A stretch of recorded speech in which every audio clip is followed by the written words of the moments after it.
John, the customer says the brakes just don't feel right in this vehicle. I've got to agree, they kind of feel glazed over to me. So let's get this thing in Tech Garage and see what's going on.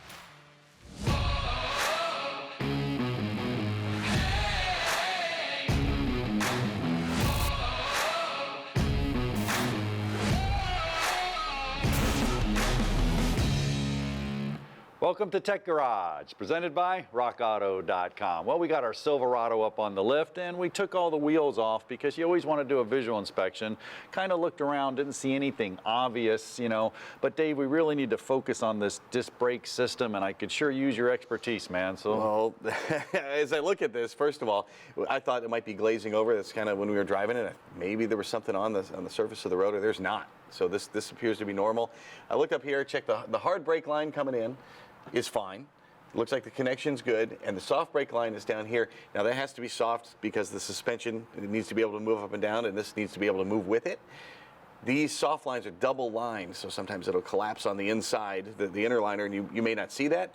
But if it is collapsed, that means it would be pulling in this direction because the brake can't release. So we know that's not the problem, and this looks fine. And then also we have the ABS sensor here and the cable to it. Everything looks fine there as well. So for the visual inspection, just checking this out, I don't see anything that's wrong. Well, Dave, I'm going to make things a little bit worse, okay? I got in here and I measured the pad, and we'll show it to you in the table a little bit later, but I'm measuring the pad right now, and I'm coming out with almost a brand new pad. So that's even weirder, I guess you could say, and no glazing like you said. Brand new pad. I mean, the pedal just doesn't feel right. I mean, I agree with them, but looking at it, you know, I don't see no big problems. Well, once you yank these off, and I'm going to go get new rotors and calipers, and we'll see what's going on. Yeah, we got it covered. Go with RockAuto.com. All right, so if you guys, let's go back to the base of brakes, man. Base brakes 101. That's the whole key there. I mean, let's talk a little bit about brake fundamentals and coefficient of friction, rotors, and pads. So let's start right here. This is the rotor Dave was talking about. And on a disc brake system, the rotor spins around. Here's the actual caliper. This is called a floating caliper. The caliper actually squeezes and moves, and it contacts this rotor, and that's what the friction actually does, the stopping. Now, the friction creates heat, and when the heat has to be dissipated, you have to have a big rotor as a heat sink in order to do that. So spinning around, clamping, stopping, need good friction. You need a high coefficient of friction, and we'll talk about that right after the break. We'll look at that and see what's going on there. But let's take a couple of these brake components and break them down a little bit. So this is pretty cool. You've seen this a lot on Tech Garage. So if we're dealing with a floating caliper, this is a floating caliper. And what do I mean by a floating caliper is it moves. So I said when it contacts, it moves over to the left and to the right. So it's going to move on what's called these slides right here. So I'm a big advocate of doing brakes right. So make sure you pull these slides out. When you pull these slides out, clean them. Get you some good brake lube, put it on there, and make sure that those calipers are going to move. They got to move back and forth, all right? So that's one of the big things. This one, well, it seems to be moving fine. We're not hanging up.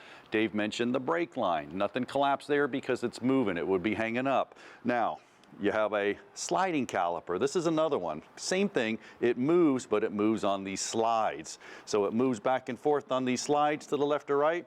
And when it does that, see if I can move it. There it goes. Sticking a little bit, needs to be lubed, but if it moves in and out, you want to clean these guides or slides right here, and you want to go ahead and lube it up with the brake part lube. Now let's take a look at some of the cool tools we got at RockAuto.com. Now these are brake caliper retractors, and depending on your caliper will depend on which one you use. This one's pretty neat. This one you can basically use on all of them. It just kind of goes in there and you ratchet it back, and when you ratchet it back, you push the pistons back. This spreads and opens up. Now, if you have a single caliper, you can use one like this that just goes over the single and pushes the piston back. But in our case, we have a double piston, so I would use the double piston caliper. And they're pretty cool because these pistons would be out in a brake situation. You just put that on over the bracket, and then you go ahead and push it. And when you push it, well, we'll take the bracket off so I can show you. Let me take the bracket off. Put that on right there. And when I put it on there, I start pumping it up. And what's happening is this mechanism's holding and the pressure is pushing the pistons back in nice and evenly so you don't do any damage to those pistons, all right? Now what we need to do is we need to go ahead and pull ours apart. So that's a really, really simple process. I got my brake clean, I got my lube, I got my trusty bungee cord, and I got a hanger for the caliper because you don't want to let it dangle from that brake line. That's going to do damage to that brake line and hose right here. That hose Dave talked about, you need to take good care of that. Super simple on this truck. You just come back here, pop a couple bolts, break them loose. And when I break them loose, I'm going to go ahead and take these 2 bolts out. And like I said earlier, this is actually a floating caliper. It's moving back on these slides right here. So I got that one out. You can see it moves a little bit. The slides, we'll take them out and lube them. I'll probably send Dave back over here to put this thing back together. He does a phenomenal job when it comes to brake work. Sometimes it's good to have those patients like he has. Come through here and pop that off. Now, what I'm going to do is I'm going to pull the caliper off, and I can support it. I'll get my bungee cord or a hook or something, and I'll support it up there. But oh my goodness. Ha! I found the problem. You don't want to miss this. Stick around. I'm going to show you what's going on with this Silverado right after this break. Tech Garage, presented by RockAuto.com, is brought to you by Steel Rubber Products, quality crafted rubber parts and weather stripping, and by RockAuto.com, all the parts your car will ever need. This is Tech Garage presented by RockAuto.com. Now, last segment, we got the brakes off our Silverado. John, you took a look at it. You found something, but you haven't told us what it was. What'd you find? Dave, the mystery is solved, man. This is incredible. I have never seen this. Been doing this for almost 30 years now. This is wild. I'm just going to pick it up and show you guys what we saw when we were looking down on the car. That's the cool part. Dave, if you give me a hand, yeah. We got our gauge here. Okay. We were measuring the pad, yeah, and just like that, look at that. In the green, that's brand new. That's a brand new pad. Yeah, Well, guess what? It is a brand new pad. All right. Or is it? Like a drum roll's needed here. Look at that, Dave. What do you think of that mess? Oh my goodness. That is supposed to all be worn all the way across. So if you look at that, that's standing proud of the rest of it, so that means the whole thing's not contacting it. So this is either the wrong pad or that's the wrong size rotor. You've been doing this for a while? Well, absolutely. Look at this. They're not matching. I mean, no, they're not matching. And, you know, we had to figure that out. We didn't have this at the time. So really cool. We went to rockauto.com and take a look at this graphic right here. Under their info section, they actually have the specifications for the rotor of this truck, which was nice. We got to looking down here, and it says 12.992, which is a 13-inch rotor. All right, so we got a tape measure out, and we pulled a tape measure. And when we pulled a tape measure on this rotor, we're at about 12 inches, actually 11.99. Too small. Detective John. RockAuto.com, 13 inches, absolutely perfect. That's crazy. Pad, absolutely perfect. Thickness, absolutely perfect. That's that coefficient of friction, man, that sandpaper and ice. We were only getting about 3/4 here. That's a huge difference, isn't it, Dave? And that's what we need to see, the whole thing actually riding on the rotor like that. It's crazy, absolutely crazy. Both wheels have the problem. You're going to have to do a whole brake job, man. Let's just do it right. We got rockauto.com on board, Dave, and you can do this. Now we've solved the problem. This will make it easy. Thanks, John. Absolutely. You know, if you're ever doing front brakes and they're disc brakes, you may have drum brakes. Older cars have drum brakes and some do. Our truck does as well. Well, what you want to do is you want to service the rears while you're doing it. And that's super easy to do. Just take your drum off. Sometimes you got to put some penetrating oil on it. Sometimes you got to hit it. The drum may be hard to get off, but once you get it off, you want to clean them up and adjust them. So you just pull it off pretty simple.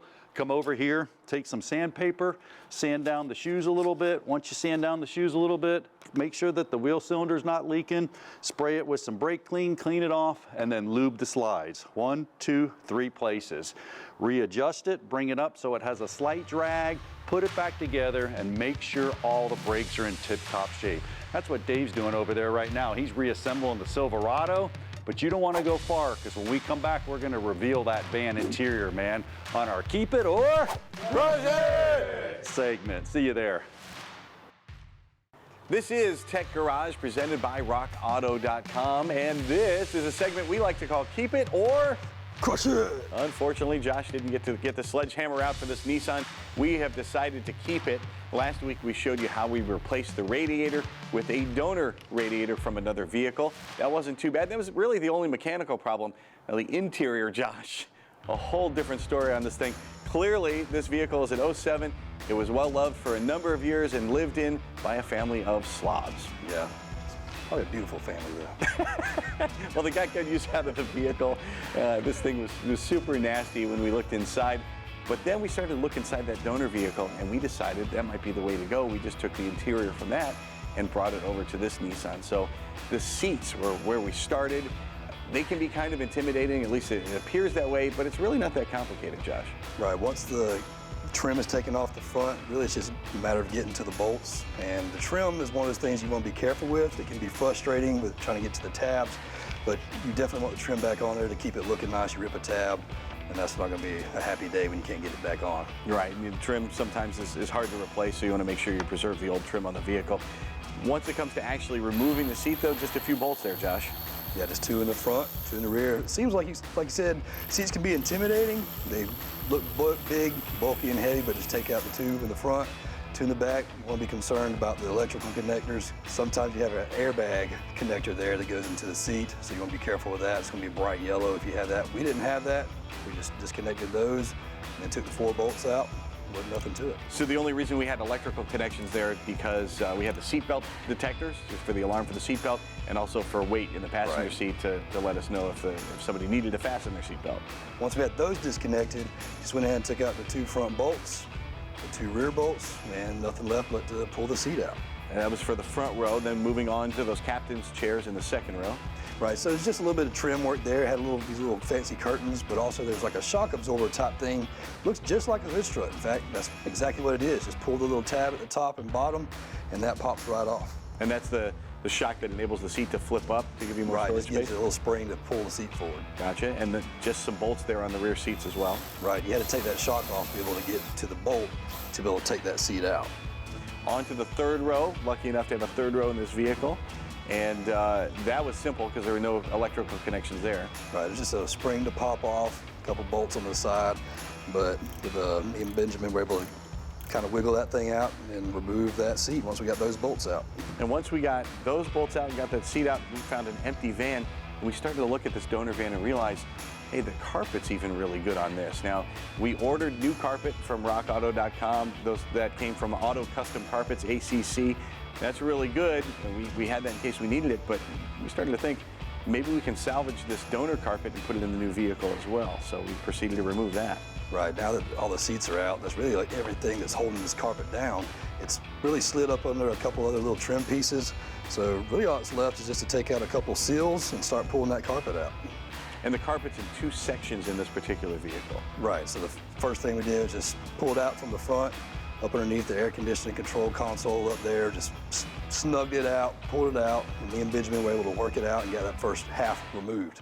All that was left is the rear half. Now take a look at this. This is the old seats from the nasty van and the donor seats next to it. And take a look at the difference there. We really upgraded this thing. And with the seats out in both vehicles, we finally got to look at the carpet underneath the van that we were flipping there, and Josh, we needed tetanus shots, I think, just to take that out. Pretty nasty. So we went ahead and removed the carpet out of that van. It's still nasty under there, so we went ahead and vacuumed out all the trash that was even under the carpet, so we could put the carpet from the donor vehicle in. And we reversed the process on everything from the carpet, then onto the seats in reverse order, and finally installed everything. Once we got that interior in, everything looked great. Now onto one little creature comfort, but it's actually pretty cool here. We got a new remote from rockauto.com, and we had to program that. Right. There was really nothing to it. We just followed the procedure on the instruction outline that actually came with the remote. And now that we have the new key fob, Josh, it's going to make it easy to open it up and do the big reveal here. Unlock it, and we will There it is. Check out the interior. Oh my goodness. What a transformation compared to the vehicle the way it was. And right down to the carpet, which, by the way, is still the donor carpet. Right. We have the carpet, as I mentioned, from rockauto.com. The farther we've gotten into this project, Josh, I know you've been thinking about keeping this for your family. You've got 87 or 88 kids, and I love every one of them. And extra carpet might be the thing you need down the road, so maybe we can hold on to that. If you get some carpet mats to put on top of this, that'd be nice. Excellent. That'll preserve it and make it last even longer. Well, this has been an amazing transformation. We hope to bring you another one next week as we look at our Ford F-250 and decide whether we're going to keep it or crush it. That's right. I suspect we're going to keep that one. It's a pretty cool looking vehicle. We'll be right back with lots more Tech Garage presented by rockauto.com, so don't go anywhere. Tech Garage presented by rockauto.com is brought to you by AP Laser, leading the way. And by RockAuto.com, all the parts your car will ever need. Now is the time on Tech Garage when we visit with Tom Taylor from RockAuto.com. Tom, earlier we showed the folks here, we found brakes on our Silverado. They looked fine from the edge. If you looked at it, the pads and the rotors look great. And we couldn't figure out why the owner was experiencing a lack of braking power. Well, check this out. Once we got it off here, we saw here on the pad, it didn't reach all the way around. We couldn't figure out what the deal was, why we had this uneven wear, until we went to RockAuto.com. And we were able to find a chart that you guys had on there with all the specs. And do you guys do that for everything on RockAuto.com? Yeah, we try to, and this was for a truck, and General Motors makes trucks for all sorts of different applications for driving around the mall or four-wheeling or towing. So it's normal to have different brake options, and sometimes the only way you know which brake option your vehicle you got, especially if you bought it used, is to inspect it and measure it. And if you go to our info pages, you'll see the dimensions of the brake rotors. So you can actually say, oh, okay, well, I need a 13-inch, and this is a 12-inch, so it doesn't fit. And so we found that, and lo and behold, once we got the new one, you can check it out. Indeed, we were running one that was 1 inch too small, and there was our problem. And thanks to Rock Auto, we solved the mystery now. Well, yeah, the hub's the same that it bolts onto, but it's just a different diameter. The great part about RockAuto.com is I don't have to figure out what I need when I'm doing a brake job. Right, yeah, we have kits for many vehicles, so you can get just one part number. You get the rotor and the pads. You can get a whole set front and back with the brake shoes, brake pads, drums, rotors you need. Less likely to be surprised when you get halfway through the project and say, oh, wait, I need this also. RockAuto.com takes the guesswork out of buying parts for your vehicle. They have all the parts your car will ever need. John Gardner and Josh Ellis are working over there. A couple of professors. We're bound to learn something here on Garage Ed.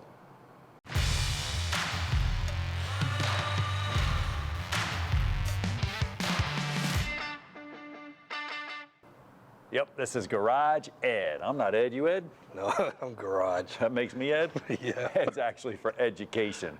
And boy, we got one of those. We started out with the AC cycle. We talked about thermostatic expansion valves, orifice tubes, compressors, and we made it all the way to the evaporator. What is it? Why do we have one? And what does it do? Well, take a look at it right here on the graphic.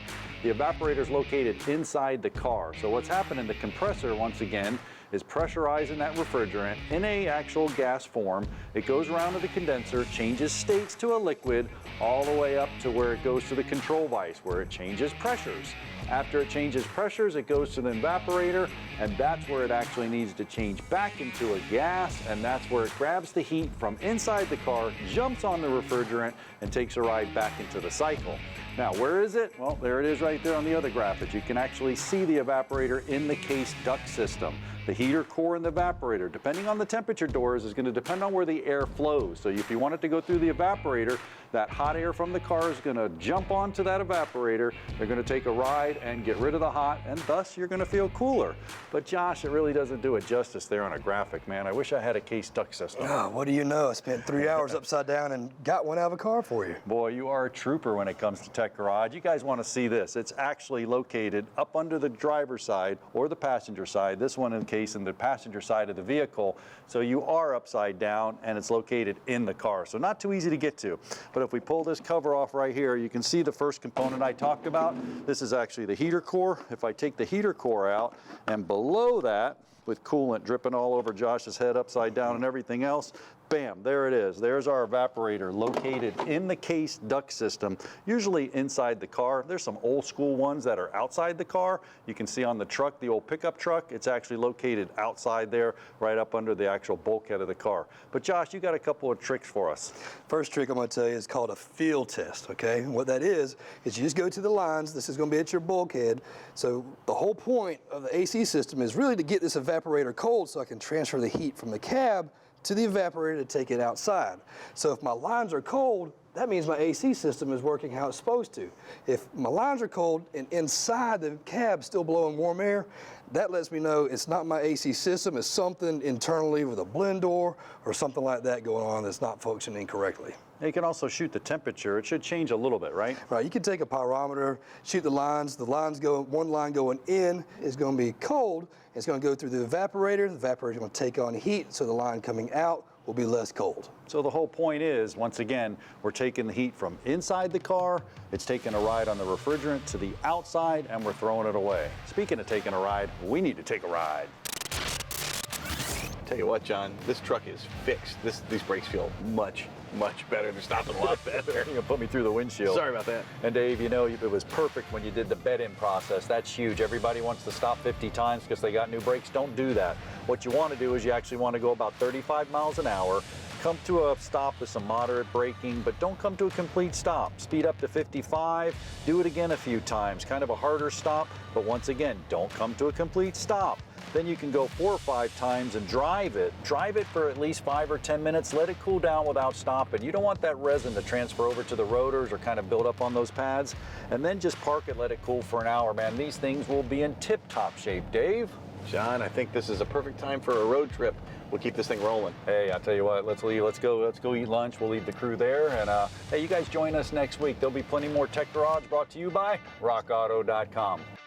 Production assistance provided by Chipola College in Marianna, Florida. Chipola was founded in 1947 and it was recently ranked among the top 3 community colleges in the United States.